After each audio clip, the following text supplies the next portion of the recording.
I went to a great college, but usually for people going into a corporate workspace, even though they want to start a business, they don't even know what's the first step or even how to get in or even what to pick. So can you tell me, like, what would the steps be to kind of like even think about going in? There's so many different ways of entering into the entrepreneurial space.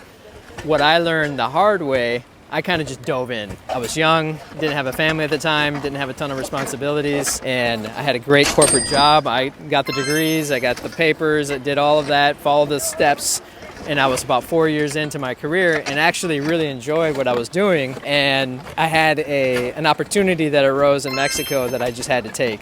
And so I just jumped. Now in hindsight's 2020, looking back on that experience and the difficulties it caused, I wouldn't change my story at all, but I wouldn't necessarily recommend that to other people. One way of doing it is if you're able to slowly build up some momentum part-time or on the side, as they say, while you still have a corporate job or you have a 9-to-5, you're bringing in that cash flow, which takes the desperation out of the equation while you build that opportunity.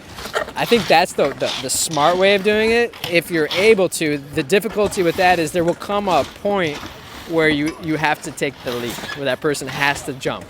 And I think that's my experience working with people and talking to people. That's the most difficult thing is we get comfortable. As humans, we want that comfort, that paychecks coming in, especially if you have other responsibilities like a family. It's really difficult to get to that point. You may be building up that entrepreneurial dream, but to get to that point where you actually take the leap and say no to the salary anymore and then really have to survive off of that entrepreneurial startup, if it is, that's a huge decision.